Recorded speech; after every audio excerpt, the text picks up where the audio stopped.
जय श्री कृष्ण। यज्ञात्वा न पुनर्मोहमेवं यास्यसि पांडव येन भूतान्यशेषेण द्रक्ष्यस्यात्मन्यथो मयि। अध्याय 4 श्लोक 35। व्याख्या। यज्ञात्वा न पुनर्मोहमेवं यास्यसि पांडव। पूर्व श्लोक में भगवान ने कहा कि वे महापुरुष तेरे को तत्वज्ञान का उपदेश देंगे, परंतु उपदेश सुनने मात्र से वास्तविक बोध अर्थात स्वरूप का यथार्थ अनुभव नहीं होता।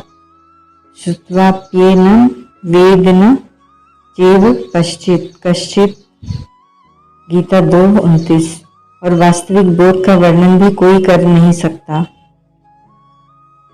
कारण कि वास्तविक बोध करण निरपेक्ष अर्थात मन वाणी आदि से परे है। अतः वास्तविक बोध स्वयं के द्वारा ही स्वयं को होता है, और यह तब होता है जब मनुष्य अपने विवेक जड़ चेतन के भेद का ज्ञान को महत्व देता है। विवेक को महत्व देने से जब अविवेक सर्वथा मिट जाता है, तब वह विवेक ही वास्तविक बोध में परिणत हो जाता है और जड़ता से सर्वथा संबंध विच्छेद करा देता है। वास्तविक बोध होने पर फिर कभी मोह नहीं होता। गीता के पहले अध्याय में अर्जुन का मोह प्रकट होता है कि युद्ध में सभी कुटुंबी सगे संबंधी लोग मर जाएंगे तो उन्हें पिंड और जल देने वाला कौन होगा। पिंड और जल न देने से वे नरकों में गिर जाएंगे। जो जीवित रह जाएंगे उन स्त्रियों का और बच्चों का निर्वाह और पालन कैसे होगा, आदि आदि। तत्वज्ञान होने के बाद ऐसा मोह नहीं रहता। बोध होने पर जब संसार से मैं मेरेपन का संबंध नहीं रहता, तब पुनः मोह होने का प्रश्न ही नहीं रहता। येन भूतान्य शेषेण द्रक्ष्यस्यात्मनि। तत्वज्ञान होते ही ऐसा अनुभव होता है कि मेरी सत्ता सर्वत्र परिपूर्ण है और उस सत्ता के अंतर्गत ही अनंत ब्रह्मांड है। जैसे स्वप्न से जगा हुआ मनुष्य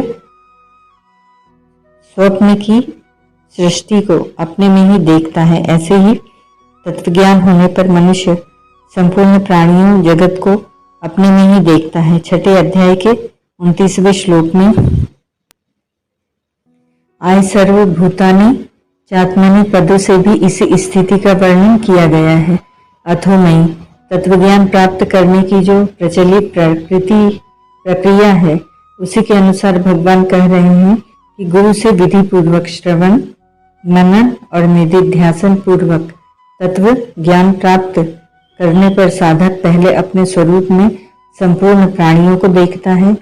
यह त्वम पद का अनुभव हुआ, फिर वह स्वरूप को तथा संपूर्ण प्राणियों को एक सच्चिदानंद घन परमात्मा में देखता है। यह तत् पद का अनुभव हुआ। इस तरह उसको पहले त्वम स्वरूप का और फिर तत् परमात्मा तत्व के साथ त्वम भी की एकता का अनुभव हो जाता है।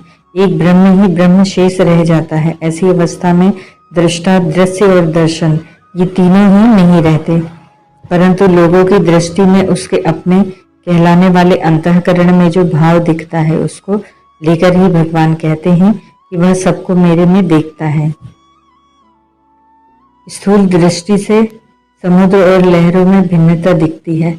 लहरें समुद्र में ही उठती और लीन होती रहती हैं, परंतु सूक्ष्म दृष्टि से समुद्र और लहरों की स्वतंत्र सत्ता नहीं है। सत्ता केवल एक जल तत्व की ही है। जल तत्व में न समुद्र है न लहरें। पृथ्वी से संबंध होने के कारण समुद्र भी सीमित है और लहरें भी, परंतु जल तत्व सीमित नहीं है। अतः समुद्र और लहरों को न देखकर एक जल तत्व को देखना ही यथार्थ दृष्टि है। इसी तरह संसार रूप समुद्र और शरीर रूप लहरों में भिन्नता दिखती है। शरीर संसार में ही उत्पन्न और नष्ट होते रहते हैं, परंतु वास्तव में संसार और शरीर समुदाय की स्वतंत्र सत्ता नहीं है। सत्ता केवल परमात्मा तत्व की ही है। परमात्मा तत्व में न संसार है न शरीर। प्रकृति से संबंध होने के कारण संसार भी सीमित है और शरीर भी, परंतु परमात्मा तत्व सीमित नहीं है। अतः संसार और शरीरों को न देखकर एक परमात्मा तत्व को देखना ही यथार्थ दृष्टि है। परिशिष्ट भाव।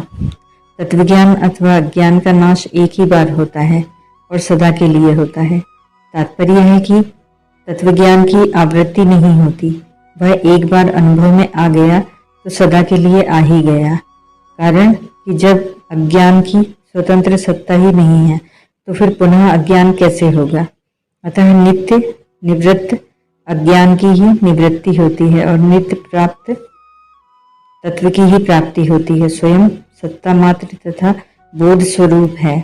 बोध का अनादर करने से हमने असत्य को स्वीकार किया और असत्य को स्वीकार करने से अविवेक हुआ। तात्पर्य है कि बोध से विमुख होकर हमने असत्य को सत्ता दी और असत्य को सत्ता देने से विवेक का अनादर हुआ। वास्तव में बोध का अनादर किया नहीं है, प्रत्युत अनादिकाल से अनादर है। अगर ऐसा माने कि हमने बोध का अनादर किया तो इससे सिद्ध होगा कि पहले बोध का अनादर था, अतः अब आदर करेंगे तो पुनः अनादर हो जाएगा। परंतु बोध एक ही बार होता है और सदा के लिए होता है। तत्वज्ञान होने पर फिर मोह नहीं होता, क्योंकि वास्तव में मोह है ही नहीं। मिटता वही है जो नहीं होता और मिलता वही है जो होता है। जगत जीव के अंतर्गत है और जीव परमात्मा के अंतर्गत है।